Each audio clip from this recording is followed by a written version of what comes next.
And after world war 2 British का जो पैसा था, economic power which they were, it was no more. So they didn't want to hold on to their जो उनका जैसे कि India was their territory, Israel also was a part of territory, Israel and Palestine. So they didn't want to hold on to that. So Israel उस समय तक world war 2 से प्रताड़ित होकर जीव लोग तो क्योंकि जीव के खिलाफ लड़ाई चल रहा था, राइट.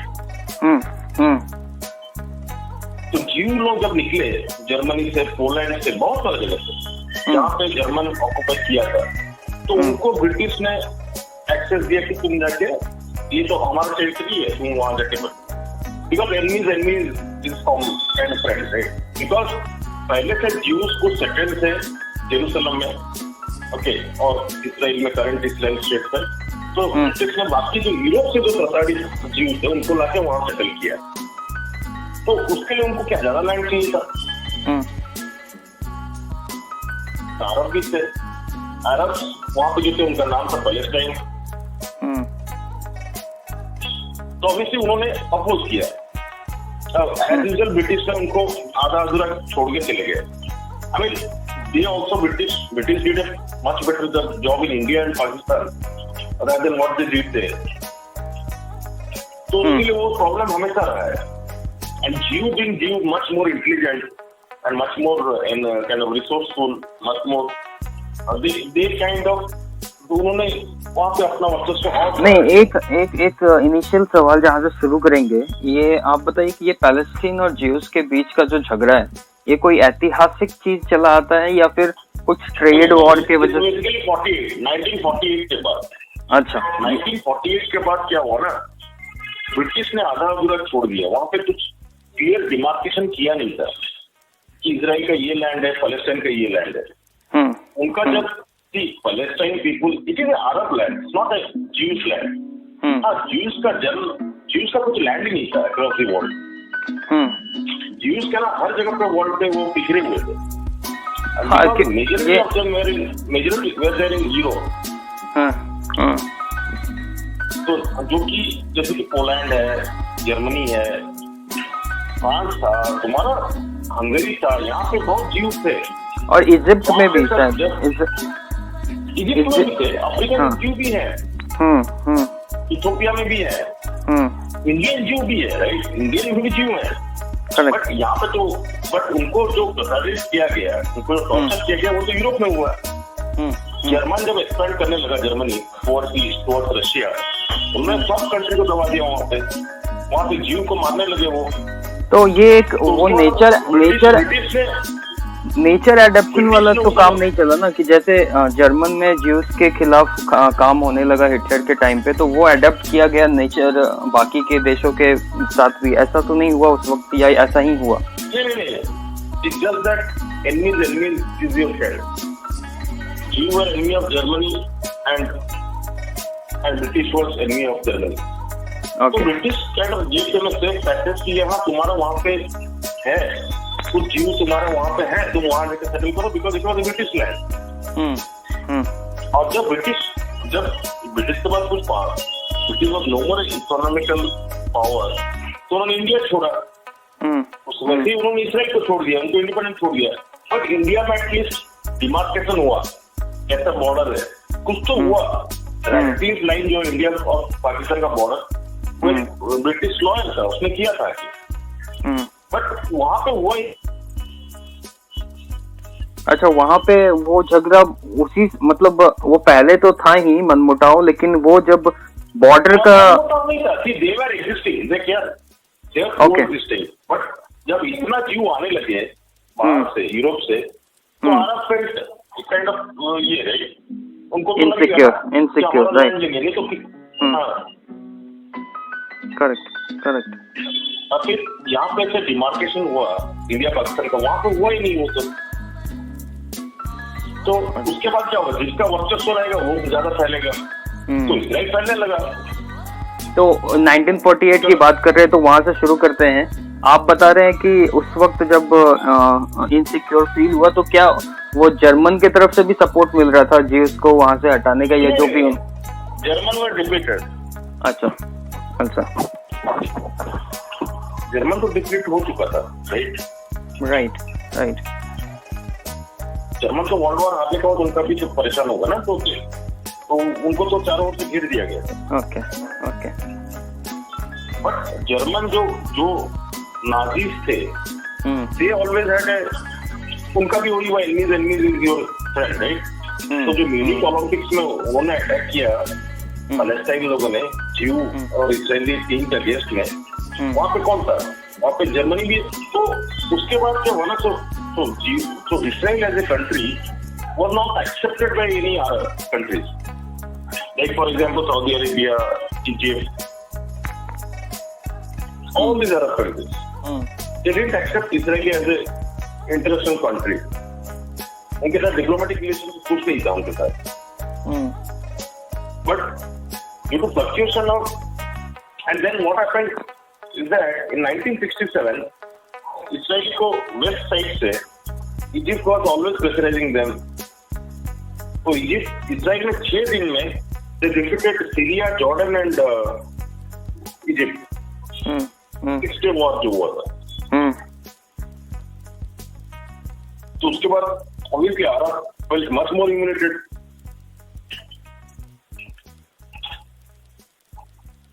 Because देखो अरब जो कंट्री है उसमें ना इजिप्ट को बहुत ऊंचा दर्जा है उसका।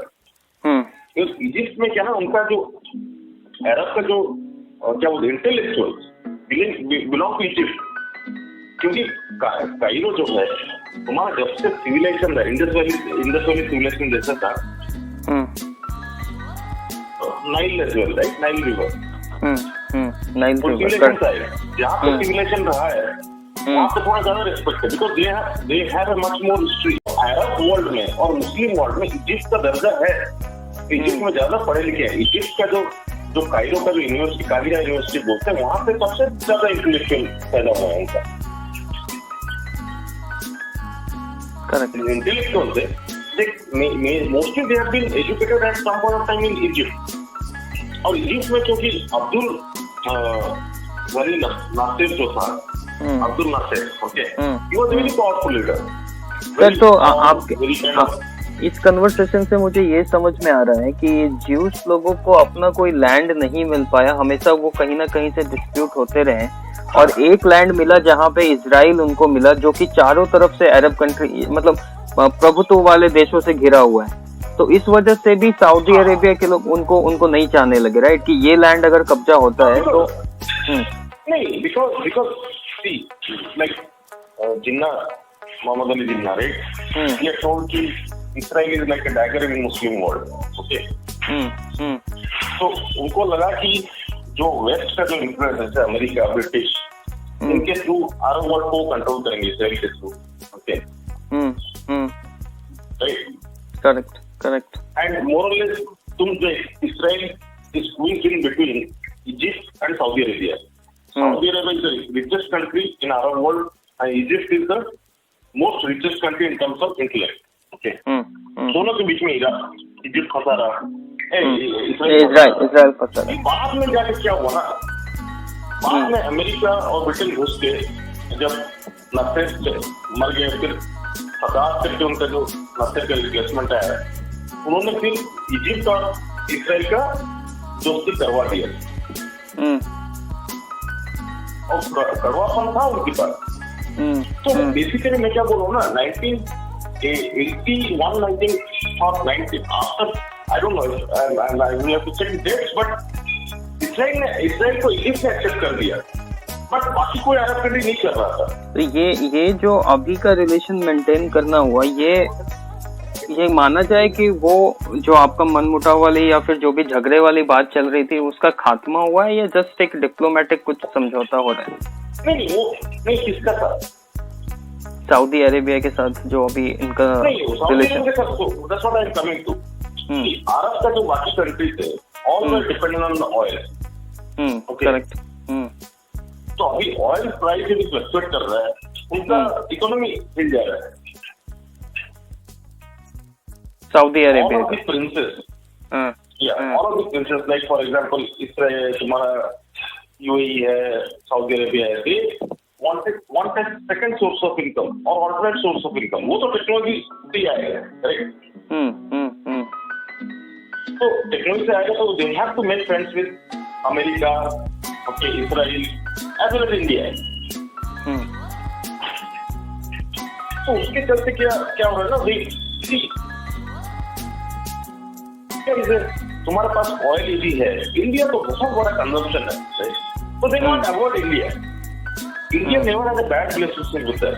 बट इस रिलेशनशिप से आप एक एक करके एक एक पहलू पे आप नजर डालिएगा, इससे राजनीतिक तौर पे और वैश्विक तौर पे दोनों तरीके से क्या प्रभाव पड़ने वाले हैं दूसरे अरब कंट्रीज पे, मतलब नॉट जस्ट यूएई। तो अभी क्या हुआ ना, अरब में कौन सा कंट्री है? सऊदी अरेबिया है, हमारा सीरिया है। हाँ। अरब में सऊदी अरेबिया सबसे बड़ा है, उसके बाद यूएई है, बहरीन है, कतार है, ओमान है, येमन है, ठीक है, सीरिया है, जॉर्डन है, ये सब अरब है। ओके। उसमें सबसे बड़ा है सऊदी अरेबिया, ओके। और Saudi Arabia later has reconciled to the fact because Saudi Arabia जब अमेरिका का बेस बनाने दिया और Saddam Hussein kind of attack हुए, तो सऊदी अरेबिया क्या किया, बोला कि हम Saudi Arabia what they try to do is that, ठीक है, they accepted America to form a base in Saudi Arabia, right? After Kuwait में अटैक किया सद्दाम हुसैन ने, तो उसके चलते क्या हुआ ना, America came into Arab, okay. America जब आया तो सऊदी अरेबिया ऑब्वियसली अमेरिका का सबसे biggest friend in Arab is Israel. तो अमेरिका आया जब ना, तो they gradually also started accepting Israel as a country, but उन्होंने डिप्लोमेटिक रिलेशन नहीं बिठाया था, अभी भी नहीं है उनका डिप्लोमेटिक रिलेशन। बट देखिए, अगर आप पूरा अरेबियन कंट्री की बात करते हैं तो सऊदी अरेबिया सबसे मतलब जिनसे खाना चल रहा है सबका, ऐसा मान सकते हैं बाकी के देशों को? नहीं, एवरी कंट्री का ऑयल है। देख, कुवैत के पास भी ऑयल है, कतार के पास भी है, यूएई के पास है, बहरीन के पास है। इनका क्या ना, देयर किंगडम है, इसमें एरिया वाइज सऊदी अरेबिया सबसे बड़ा है और सऊदी अरेबिया का सबसे बड़ा ऑयल रिजर्व है। ओके। बट आसपास के जो बड़े कंट्रीज हैं, जैसे आपके ईरान हो गए, या फिर मान लीजिए यहाँ तक आ जाते हैं, अफगानिस्तान, पाकिस्तान तक भी आ जाते हैं, इसका असर कैसा है क्योंकि हमने रिसेंटली देखा है काफी सारे सऊदी अरेबिया के रिलेशन की वजह से उनका मनमुटाव बढ़ता जा रहा है उनके तरफ। Our topic is that to discuss the new nexus which has been formed between Israel and Arab countries. We come to another day, we can discuss on impact on other countries. Okay, ठीक है। अभी क्या रहा, तुम्हारा अरब को accept कर दिया, Israel को एक्सेप्ट कर दिया अरब ने। अरब एक्चुअली एक्सेप्ट नहीं किया, बट बहरीन जो है ना, इज कम्प्लीटली डिपेंडेंट ऑन अरब, और सऊदी अरब को बहुत कम एक्सेप्ट कर दिया। मतलब सऊदी अरेबिया का रजामंदी है उसमें, बिकॉज इसराइल को इन्होंने एक्सेप्ट करने की बदौलत क्या अच्छा क्या होना, इंडिया और इसराइल का फ्रेंडशिप बहुत अच्छा है। तो इससे लेकिन मेरी मतलब मैं मानता हूँ डोनाल्ड ट्रंप का भी उसमें हाथ है, बट मोदी जी का भी पीछे में हाथ है ये समझौता करवाने में। हाँ, ओके। ये मोदी और मोहम्मद बिन सलमान जो प्रिंस ऑफ सऊदी अरेबिया, उसका अच्छा रिलेशनशिप है। बट इनसे सर मैं जहाँ तक समझ पा रहा हूँ, टेक्नोलॉजी के क्षेत्र में तो श्योरली ये बहुत बड़ा इम्पैक्ट होगा। एग्रीकल्चर में है, ड्रिप इरिगेशन, ये सब चीज में उनको चाहिए। सऊदी अरेबिया डजंट ओनली, अभी तो सोचो सऊदी अरेबिया में कितना रिफॉर्म आया, वहाँ पे तो लड़की लोगों को गाड़ी चलाना भी अलाउड नहीं था, अभी तो अलाउ किया उसने, मोहम्मद बिन सलमान ने। So they are trying to change, और उनको पता है that will only drive their country's growth. तो उसके अभी दुबई तो बहुत आगे बढ़ गए हैं ना, उन्होंने तो एक्सेप्ट कर लिया सब चीज। दुबई में तो दुबई में अभी बहुत फॉरेनर दुबई में रहते हैं। अभी प्रॉब्लम इससे क्या हुआ कि देखो, जो ज्यादा प्रताड़ित थे अरब कंट्री वो एक्सेप्ट कर लिए, ओके। अब पाकिस्तान लेकिन गड़ा है, बोल रहा है कि बहुत हम लोग तो एक्सेप्ट नहीं करेंगे इसराइल एज ए कंट्री, तो उनका प्रॉब्लम है, वो पीछे रह जाएंगे, राइट, डेवलपमेंट में। बट एक ये समझौता जो रिलेशनशिप बना है, इसका असर मतलब सिर्फ सऊदी पे ही पड़ने वाला है, या फिर दूसरे देश जैसे बड़े देश हैं, यूएसए हैं, या फिर अपने यूरोप के साइड के देश हैं, तो जो आप कह रहे थे कि एक बेस यूएस में नहीं पड़ेगा ये, इजराइल को लेजिटिमेसी मिलना यूएस का फायदा है, बट उससे यूएस क्या होगा, पूरा यूएस को ज्यादा बोले क्या ठीक है, मिडिल ईस्ट में ऑयल का तो they know that oil price they can control, वो सब रहेगा। अच्छा, एक सवाल इजराइल को लेकर के है, मुझे ये बताइए कि इजराइल को अब जो जैसे वो वैसे तो काफी स्ट्रांग है अपने आप में, लेकिन अब उसको एक प्रोटेक्शन लेवल का कुछ ऐसा मिल चुका है जो सऊदी अरेबिया के साथ आने की वजह से, या अब उसे आजू बाजू के देशों से उतना नहीं, Israel military they don't depend on anybody, उनका सिर्फ एक ही है कि बस हमें कुछ परेशान मत करो, हमें जीने दे our survival is the biggest victory. चारों तरफ से तुम्हारा एनिमी गिरा है and they are very intelligent guys. These are the most intelligent players in the world. So, like पूरे अगर ओवरऑल देखा जाए तो it's a good relationship going to be like established between all the Arab countries and Israel. इससे सबका ही फायदा होने वाला है क्योंकि टेक्नोलॉजी आ जाएगी। हाँ बिल्कुल।